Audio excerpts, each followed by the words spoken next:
মা বলেছে আমি নাকি একটা পাখিও মারতে পারি না, তাই এটাকে মেরে মার কাছে নিয়ে যাব, যাতে সে বিশ্বাস করে আমিও শিকারী পারদর্শী।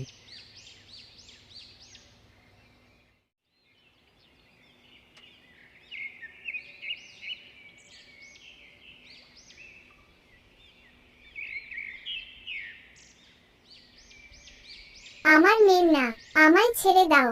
আমি আমার মাকে খুঁজতে বের হয়েছি, কিন্তু দুদিন ধরে কোথায় খুঁজে পাচ্ছি না। কেউ হয়তো আমার মাকে শিকার করে নিয়েছে। দয়া করে আমায় ছেড়ে দাও, আমি বাঁচতে চাই।